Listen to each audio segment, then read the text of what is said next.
Thank you very much, members of the press. I'm Honorable Dr. Babu Owino, Member of Parliament for Embakasi East constituency or Republic for those who are staying in Embakasi East. And I want to talk about the matters floods. This is a serious disaster that has consumed property in this nation and has equally consumed lives. We've lost so many lives in different parts of this country, and the way the disaster has been managed is so poor, in a very incompetent way, by the sitting President of the Republic of Kenya, going to various places and announcing that he's going to give 10,000 Kenya shillings to people who have been affected by these floods. I want to ask the President one simple question, that what will 10,000 Kenya shillings do to a person whose house has been swept away, destroyed, to a person whose bed and beddings have been destroyed, to a person whose utensils have been swept away by the flood, to the children who are going to school, whose books and school uniforms have been destroyed by the floods. And how much will 10,000 Kenya shillings do to these people who are supposed to pay rent? And a rent in the slums there's a minimum of 5,000 Kenya shillings. So basically you'll pay the rent and you'll have nothing to eat in these houses. So I'm so disappointed by the PR that the President is using, President Ruto. I'm so ashamed by what you're doing and the cheap PR that you're using to convince Kenyans. Going as far as moving to a school-going child, selling bananas along the road,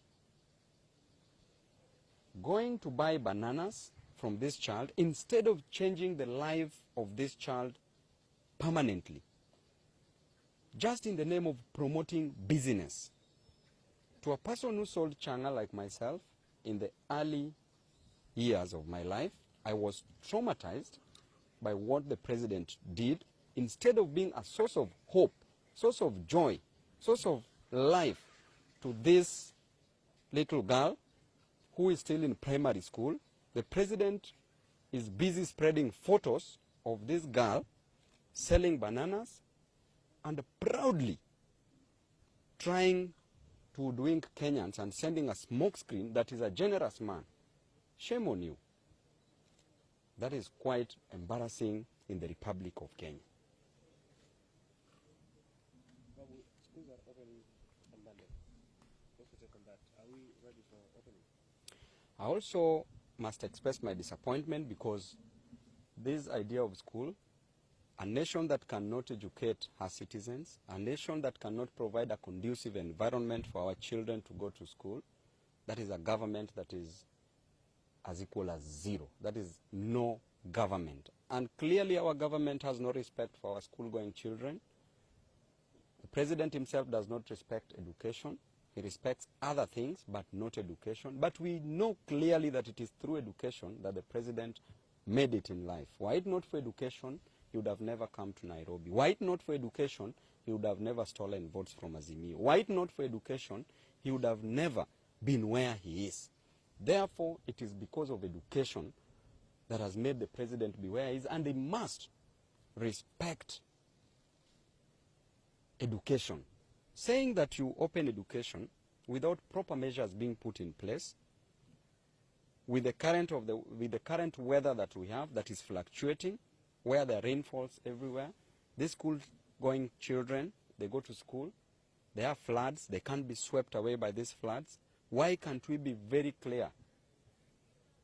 Why can't we know clearly that the rains will stop? If they will stop from Monday, what has been done so far to the existing schools in terms of clearing the mud in the schools, clearing the conditions, the environment in different schools. We need to be told, not just waking up and saying that, you know, go to school on Monday. And lastly, why would the president declare Friday a national holiday? Why don't we have a plan?